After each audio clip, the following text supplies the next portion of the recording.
Mac and Perry in the place. Da-na-na-na. Mac and Perry go live to create. Da-na-na-na. Mac and Perry invite you to stay. Hello and welcome to On Location in Lethbridge here at CASA. Thank you so much for taking the time to come and be with us. I'm super excited to hear your insights and your story. Yeah, before we dive into our icebreakers, why don't you just give us a really broad overview, outlook of what it is you do as an artist, Thorsten? Broad saying I'm a storyteller. I'm a storyteller and I use different medias from music, photo and video as well, most of it based in words. I'm a novelist and any form of expression, but painting and expressive dance. So we'll dive into our first icebreaker game, which is just a bit of trivia. Our questions for you are based on Lethbridge, but if you don't got them, that's totally okay. So I'll just dive in. My first piece of Lethbridge trivia for you is, Lethbridge had a system of streetcars for how many years before switching to motor buses in 1947? A, 33 years, B, 15 years, C, 35 years, or D, 1 year? 35.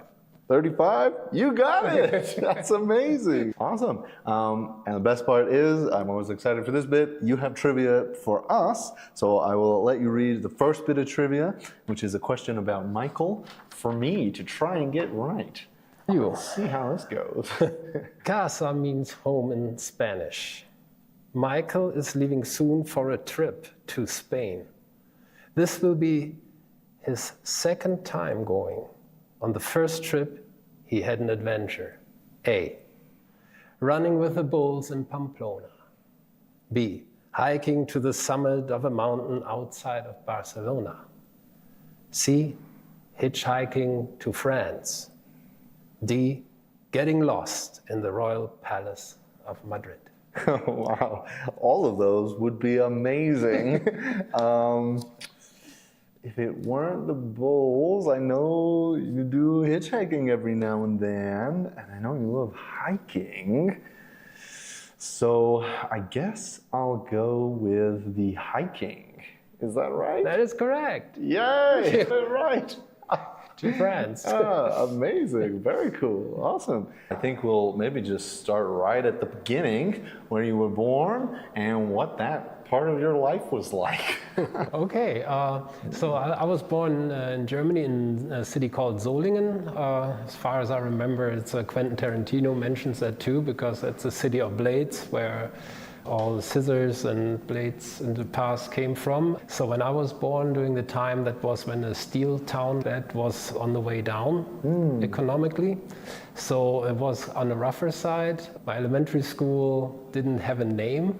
That I know my friends said, what, did you grow up in the Bronx or something? And so that they just didn't have a name. And one of those images that are speaking volumes is next to the school was actually a scissor factory. And they are there since 100 years. So if you make scissors, let's say every fifth print of a scissor is garbage, so they throw them out. And that's where we met, on those scissor hills that were tossed out. So that was where our gang in the third grade, fourth grade met, and that's how I grew up. I grew up with my grandparents, my mom and my uncle for 12 years, and it was under the roof in the fourth floor without an elevator, and the washroom was a staircase down, and the bathtub was in the kitchen. So lots of coal, heated by coal, and I didn't have my own room, and I could play my fantasy. Interesting. And how do you feel that has impacted your artistic journey, do you think? I think, there was a lot of blue-collar attitude, and that's what colleagues and peers told me, that I'm a worker, and I used to, especially in German, I worked on my language on a daily basis on purpose, right? I read certain things to polish my tools, basically, to sharpen my tools. I'm a bit curious about that because I think blue-collar upbringing maybe has certain connotations, both good and bad. So I'm curious, what do you think were some of the good things you got out of that? I think it's definitely the working aspect, not to be opposed to work itself. My grandfather, for example, said, if you don't like it, don't do it. than doing it shabby, and you're not happy, the boss is not happy. It's not always that easy if you need make ends meet. I never expected that things just getting handed to me. And I guess I'm curious, what is the earliest point at which you kind of found something creative to do? Maybe, yeah, especially in that context. Was it early or? Definitely storytelling spans definitely into my early childhood. The way I played, for me, it was not the, let's say, flick, flick, flick, and the game is over, whatever that might be. It was more a world building or story building.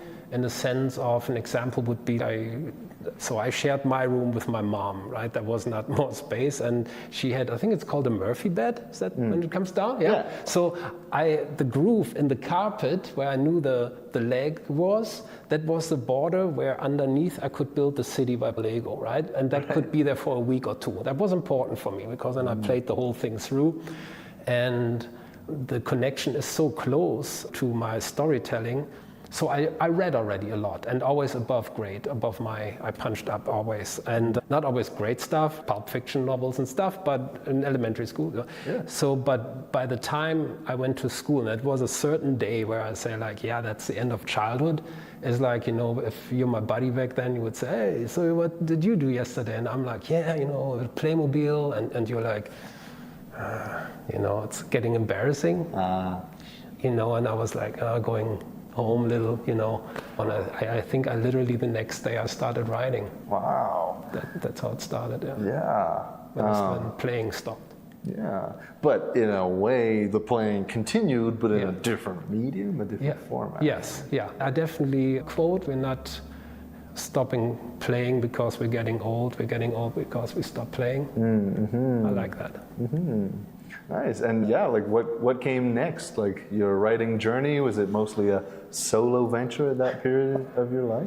It would be middle school now here, where I then, for example, showed a little short story a friend, and they gave me grades. As you do. Yeah. And I mean, a short story, I must say that I wrote a whole school, what is it, like 32 pages or whatever. So that's, if you were supposed to write an essay, it was like more than a page. How should I do this, right, at that age? But if it's my story, I'm in the zone, it didn't matter. So I think that almost counts like a novel for that age. So I kept writing those stories. And then I ventured into poetry in a certain age, right, 15, 16 maybe. And then I also looked up, I found Charles Bukowski, who was more accessible, not like this high level, kind of working class poetry, if you want. So, right. So, and I was like, okay, there are those people too. And then I found the beatniks, like Jack Kerouac, and that was a big eye opener that there were people that kind of ticked how I ticked. Right? Yeah. And I guess I'm also curious, just because you're so descriptive in these things of like, where would you write? Like, I don't know, like, was it at home or did you like escape and get somewhere else that you... First it was, so by the time middle school we moved to Leverkusen. That's a different city. It's like, I think 14 kilometers away, what is nothing. Right. But it was moving from, I don't know, what has a bad name, Cleveland or to Wellville.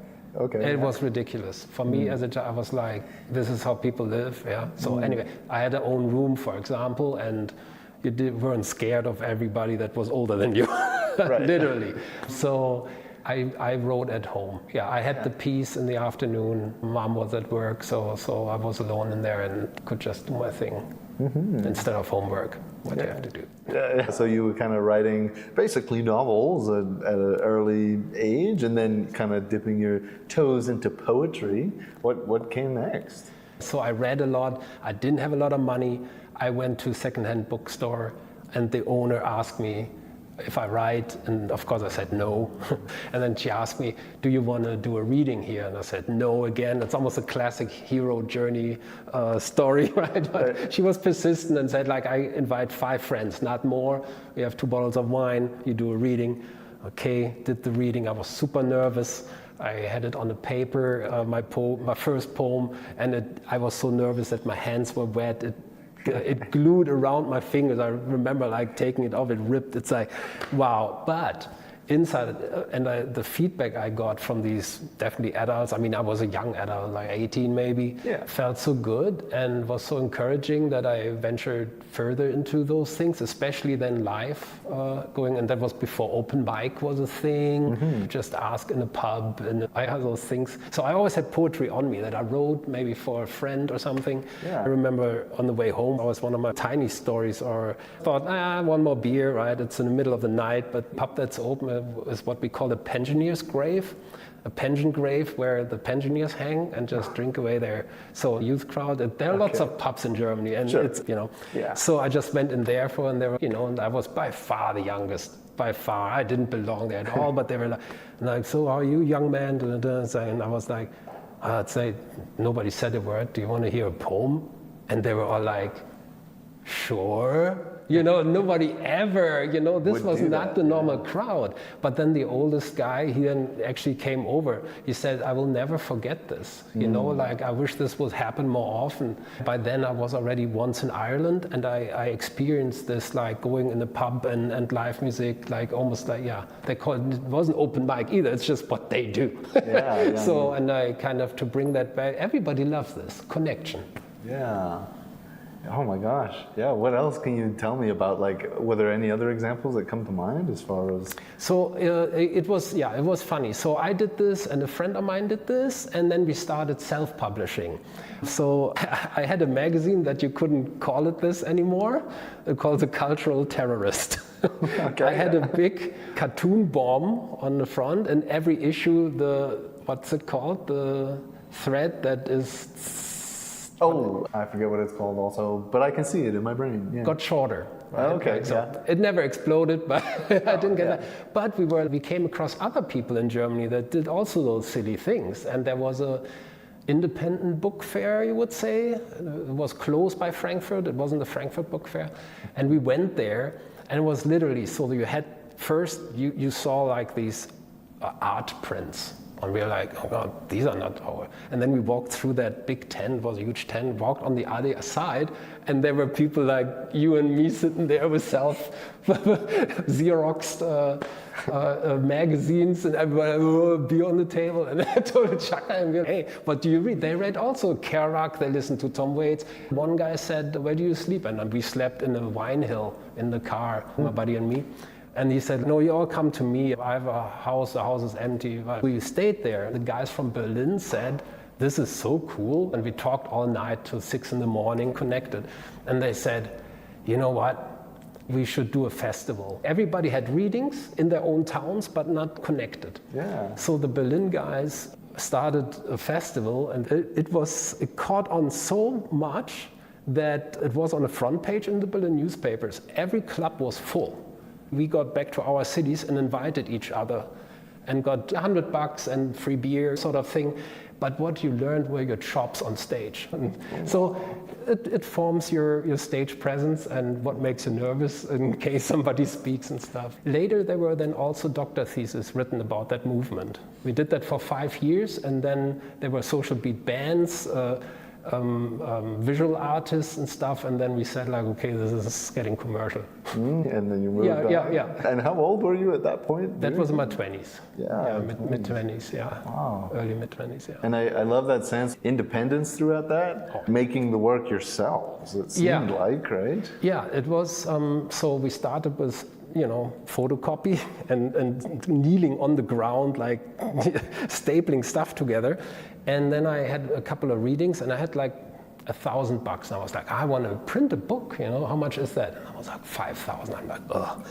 So, same lady that had my first reading, I told her about it, and she's like, I know a guy who knows a guy in Czech, and he just got a printing press.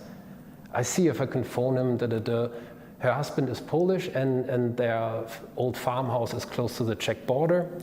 So next week, she was like, he said he would print you 400 books for 900 Deutschmarks. I'm like, yes. So I sent him the stuff. This is before internet, right? Like you sent the stuff to Czech, into the Pampa, like really into the Carpathian Mountains. And then it came, you can pick it up, bring the cash. This is now important, right? So we drive over there. My buddy drives. He has this beaten Suzuki or whatever, like tiny car. We drive over there, get lost. Long story short, we meet the guy. There are the boxes. I open. Yeah. Okay. And here's the $900. He grabs the $900. Okay, bye. Walks off. I'm like, okay, we can go, I guess. You know, we had the books. We drive to the border, right? So that was obviously, this was under the table, right? Yes. Next story, border patrol. The Czechs, like the German guy. Now you have to imagine, like, my hair was here. Okay. My buddy was a heavy metal, like Slayer, and like we looked kind of in the car coming from the East Bloc that was hanging in the back like this because of the books. And it was a chubby, like German custom officer. He like, open the trunk, your boys, and open the trunk, and the boxes, right? And he's like, what's in there? It's like, it's my book. He's like, open that, and that. Now I open that, and that. And at this point, I always say, if I pay for my own book, poetry collection, I put myself on the front cover. So that was me, like, standing there. He's looking at the book, he's looking at me. Okay, obviously this is true. He says, like, okay, where are the papers? I'm like, no papers. He's like, close the trunk and drive. You're right. Oh. Because he saw worse, right? He saw worse at the border. We were obviously chuckleheads that printed a book under the table. So this was literature smuggle in the 20th century. Wow. And there was then later an article about that drawn out event. So. Oh my gosh, I love the serendipitous connections and just going with the flow. What came next, and where in the story did you kind of make your way to Canada? I did actually try a 9-to-5 job before as well, very early on, because from working background, I did not know anybody in university. I did not know anybody self-employed. That's what you do, right? Right. But it didn't work for me. After 1.5 years, I was like, you know, something's wrong, but I finish what I start. So I finished what I start. After 3 years, I said, I can't. So I stopped the job and did social work instead of going to the army, and tried what I'm going to do, right? And I was like, I can go to university. So I tried university. I tried first for filmmaking, but my grades were too bad. And I said, teacher, no. Now, many people ask me, why German language arts? With the experience I had at school, that's the only thing I didn't want to study. I did not want to write what other people want to hear. So that was just, at that point, that was already established. So I was, what can I? So I had an advisor, I would say, and I'm okay, if not teacher, if not, what can I study? So if I look at you and geography, I might take geography. So that's, of course, the greatest way to start a university degree. Like after 2 or 3 semesters, I was at the point where I was before, with not knowing. So doing my job, it was a legal job, so very brain-oriented, what meant at the end of the day, I didn't want to write. I didn't want to see a pen. So at the university, 2-3 semesters in, so I needed to study and I needed a job. And I all of a sudden became clear I wouldn't be able to write anymore. And then it made sense why I quit the job. And then I took a week. I was like, I don't know, 23, 24, I don't know now. I took a week and just thought. And I was like, that's when I made draw the conclusion, I will work to buy myself time to write for the rest of my life. Knowing that I probably will never, ever live of it. That was totally clear, you know, but I was like, I need it. Without it, I'm a different person. I don't like that person. I need to write or storytell in any form or shape. So, yeah, and then came all that. How did I come to Canada? So I had jobs, exactly. So I got these other jobs. I worked in the CD department. Back then, my colleague at the CD store, he was in Canada before, and he said, and I wanted to go to Seattle and go down to San Francisco. And he says, Seattle? Why don't you go to Vancouver? Why would I? I'm sitting here right now, right? I'm married to a Canadian with 3 kids. And he said, well, you can say you've been to Canada and the dollar is cheaper. That is why I came to Canada. So I touched down in Vancouver, and the first 3 days were so awesome that I'm not going south, I go north. And then I traveled 5 weeks camping, backpacking, up Sunshine Coast, Vancouver Island, come to Victoria. And I must say, like, the people, it was party time. I was like, wow, what a city, and many young people and celebrating. I'm like, this is awesome on a Friday or whatever. I'm like, this is great. This is my city. This is the best ever, you know. So in the youth hostel, I met my wife. She was there from Calgary. Yeah. So then I stayed. Amazing. Oh my gosh. I'm sure there's so many more stories that you could tell us about that first experience in Canada. But how long were you here for? And then you also went back, right? So after I met Marcia, she still had 2 days at the youth hostel. So we hung out, and then it's what now, right? And my flight back was in 4 weeks from San Francisco. And then it's like, well, you can come to Calgary. So I followed her to Calgary. I stayed there for 4 weeks. And then it was again, what do we do now? She said, I have a good job in Calgary. And I'm like, author without success, I think I can try something. Yeah, okay, let's try in Calgary, right? So I just flew back to Calgary where I stayed a year. And then the job wasn't so great anymore. And we were ready to marry. And we said, let's marry in Germany. So she sees where I'm from and stuff. So we did that. And then we said, let's move where we met. We moved to Victoria. 4 years in, our first son was born there. I worked for the Greater Victoria Art Gallery, what I really, really liked. But I needed more hours. We wanted to have a bigger family. And then that was a decision to say, I have more chances in Germany. We also wanted that if it's possible for us that Marcia can stay with the little child home. We talked about that. So that's what we did. And we moved for 10 years and 2 more children. So, and then it was like, Marcia, I would like to go back. And then the school system also kicked in for our boys. And that was then my thing. I have to explain that. Germany still has the 3-tier system, what means after 4th grade, you go lower, middle, or higher tier. And as a boy in 4th grade, developmentally, you're half a year behind girls. If you're bilingual, what our boys were, you're more than a year behind girls. So the first boy went to middle, and the second was supposed to go to lower tier. He's now at university here, right? And I'm not raising decent boys and let them not getting the education that they deserve. From then on, that was my personal decision. And that's when we looked, where should we move? And we decided then on Lethbridge, not least because they had CASA, a city that puts a foot down for the arts. And we are both that I would work here one day or sit here for an interview. That was not in the picture, but that's how that came, And during the time, what is important for the writing part, so in Victoria, I had the chance to join the filmmakers. That's where I learned my chops with filmmaking. Not only that, I learned the craft of storytelling structure. I did not do this in Germany. So by the time I moved back, I came with that knowledge. I also learned editing, very important for me for writing as well, to cut the scene whenever when it's best.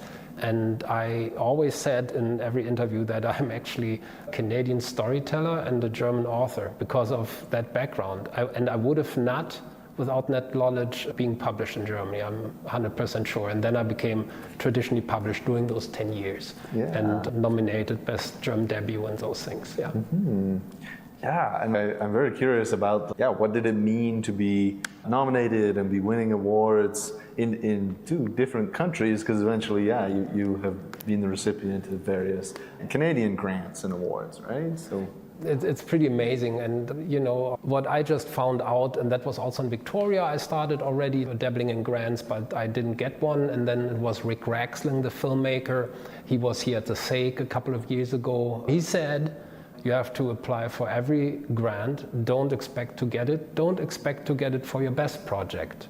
But it is one leg we're standing on. And I'm preaching that here to the younger artists. Do that every time you can. It's there. No, you don't get it. Maybe not for your heartfelt project, but you can do it with the other one maybe. In Germany, it was once I was in the loop. If you get a grant, the other people look at that project differently. You get to know it's networking, you get to know people, connection is in there as well. One that really stood out to me was the literature tour in Switzerland.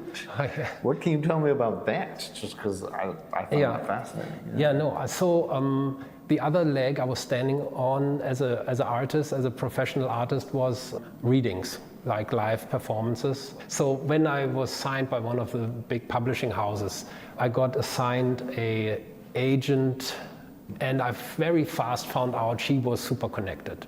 And I was like, can you do that for readings? And she's like, no, I don't do that for readings. And so I'm like, 15%? It's like, no, I don't do that. She hasn't seen me reading at the point, right? I'll be just prior to the publication of Joyride. Ost was my first novel that was also nominated and won awards. And the presentation was at the Leipzig Book Fair. So it's, I think, the third biggest in Europe or whatever. It's a big, great number one. They have a stage, and then they have 40, 60 chairs, and the rest is book fair. So the bosses of the publishing house, my agent, other publishing houses. So I sat down, I had 20 minutes. After 10 minutes, the fire department had to come to clear the alleys. I had to interrupt the reading. Right. After 20 minutes, more than the 60 people were applauding. The first person that runs to me was that agent and said, I take you under contract. I've never seen this. Right. And that's when we go back to what I said before, where I read, what shaped me, and not knowing, but I can look up when I have paper on me, I still can do this. And then she got me on reading tours throughout Europe. I read on German schools between Denmark, Holland, Italy.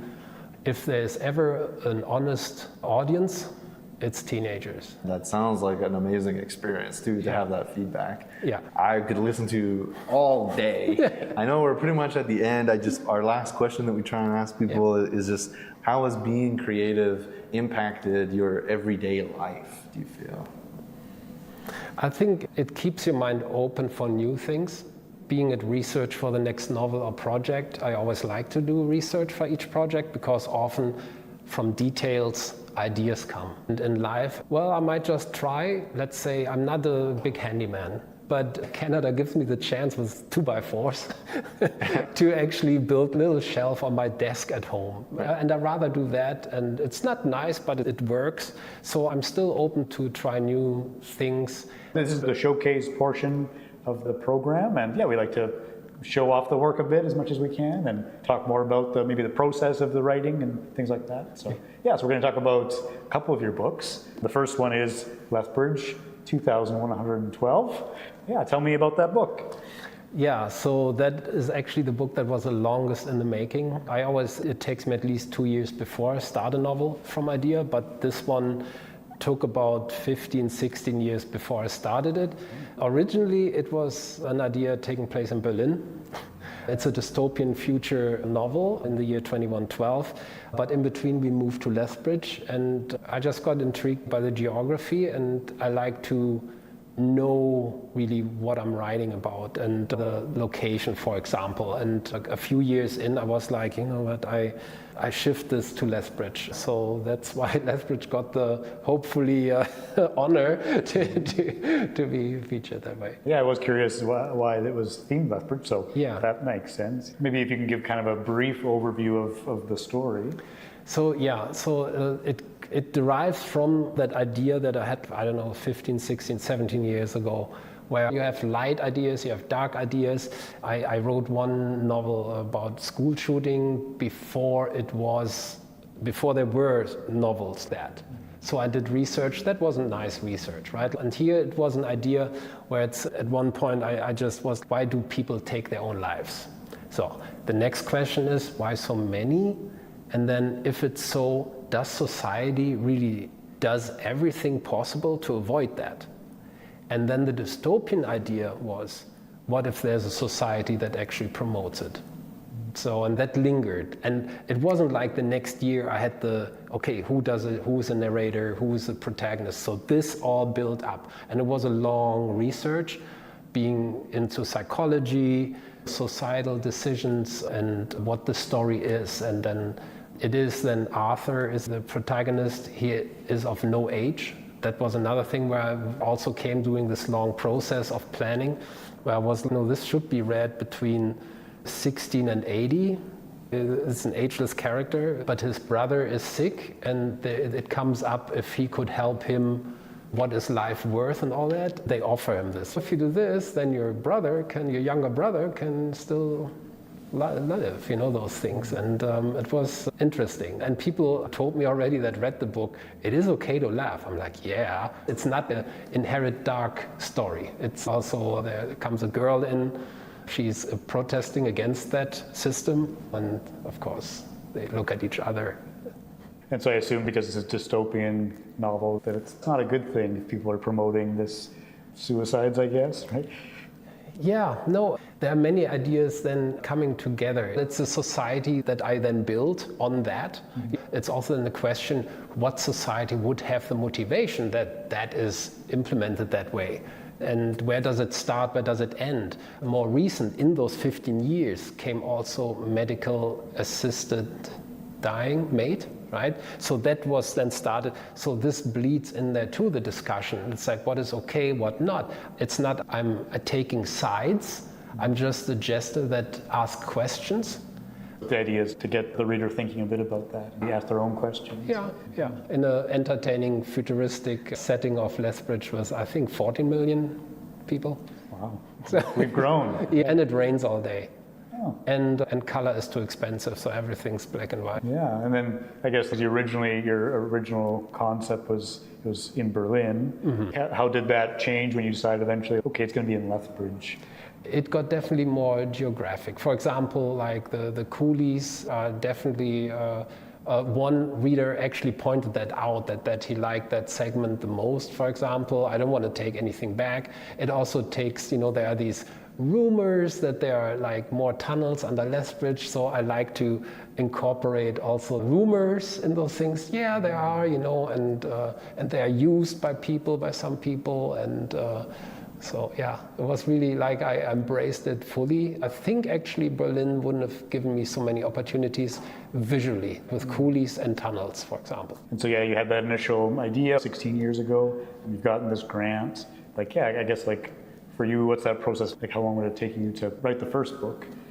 The first book, yeah, that was always so. I was used to work and write, right? Either I worked half-time and had half day to write, or I worked full-time for, let's say, 6 months, and then I had 3 months off. And so once for example, I mentioned the lady before from the second-hand bookstore. After I did my first readings and short stories, we became sort of friends, right? And I said, I could now write a novel, but I can't book a hotel or whatever. So, and at home there's so much going on. And she said, my husband is Polish, right?